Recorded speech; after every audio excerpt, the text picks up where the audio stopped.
We're continuing in the gates of the Baal Shem Tov. We're learning today from the Arvei Nachal.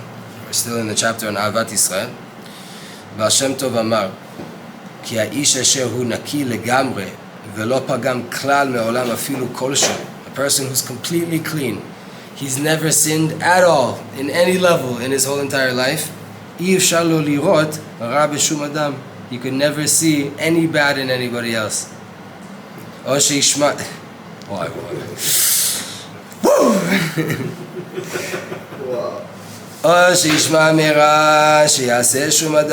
He can't even hear the bad that other people did. כי לא יזמין לו השם יתברך לראות רע או לשמוע שום רע, ולכן כשרואה אדם איזה איש שעושה רע, או שמספרים לפניו מאיזה איש שעשה רע. Therefore, right, Hashem can never bring to this person that's completely clean, that's never done a sin. He can't bring to him to see bad things, to experience bad things, or to come tell stories in front of him about bad things, or the things that people did that were bad. If you happen to see bad things, and to hear bad things, and to experience other people doing bad things, then you just have to know, on a personal level, if you're completely clean and you never would have sinned, you would never see that. So if you are seeing it, that means that you have some kind of relationship to that negative thing that you're seeing. And even if you're a tzaddik, you're a righteous person, you're a holy person, even if you're righteous, you still have a little bit of that same thing that you're seeing, because you wouldn't see it if you didn't have it.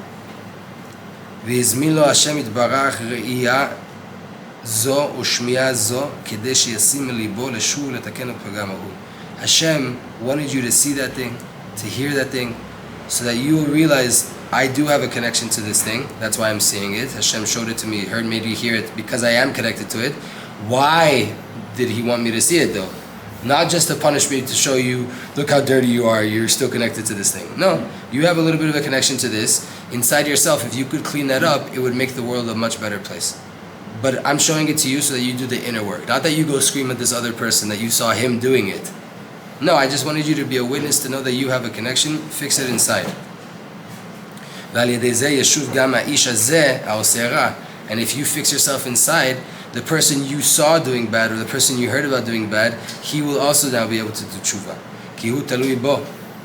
It's dependent on you, and you're dependent on him.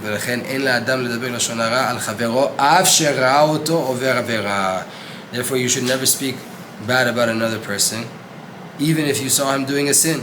Or you heard from a person that knows you guys, that he's loyal, that he knows what he's talking about. He said he did a sin. Don't listen to it.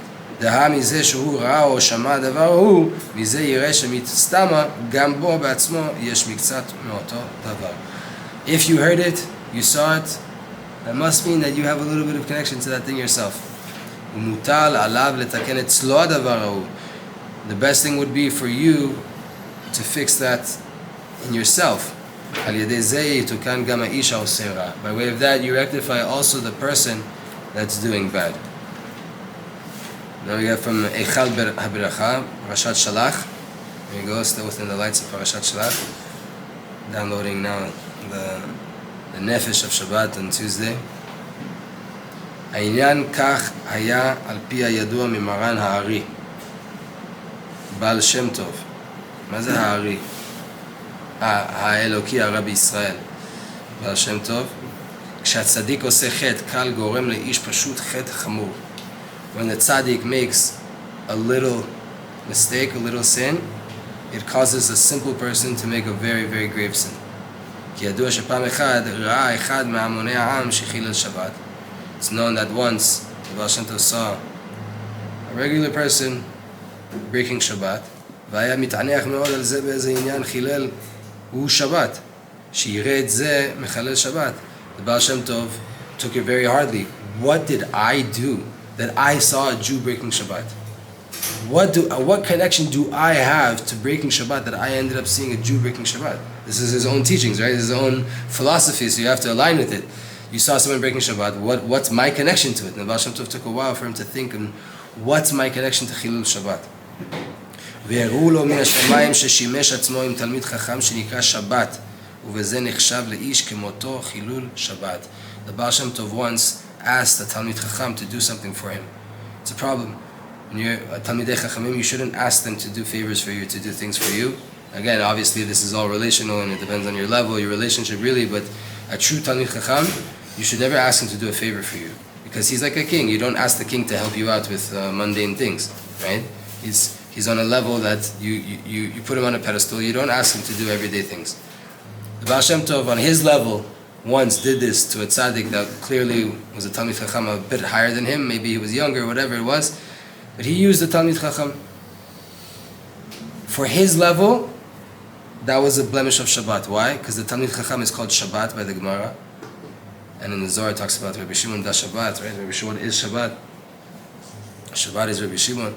What's this idea? The Talmid Chacham is Shabbat, and if you use it, it's like you're breaking Shabbat. It's like you're disgracing the Shabbat. It's like you're defiling the Shabbat. For the Baal Shem Tov's level, that's what happened. So then it showed him later on in his life, he got shown, here's a Jew breaking Shabbat. And he had to go inside to find inside, why is it that I had to see this? It's very important to know that also the Kohanim, when we went to the Beit HaMikdash to do tshuva, right, there's thousands of Kohanim, there's thousands of Levim, there's thousands of Israelim.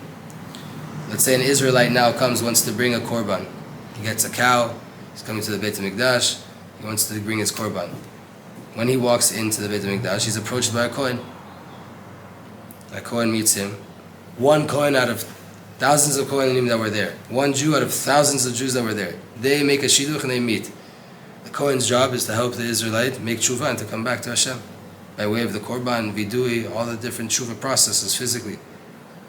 But before he could even help that Jew, he had to ask the Jew, what is it that you did? What are you coming to do tshuva for? And then he had to stop and go inside of himself and find inside of himself, why was I the Kohen that was picked to help for this specific case? And he had to do tshuva on himself before he could even help that Israelite to come back to Hashem. This is the Baal Shem Tov tapping on the same energy. That's how it was. That's how the Chachamim explain it was in the Beit HaMikdash with the Kohanim. It's the same thing here.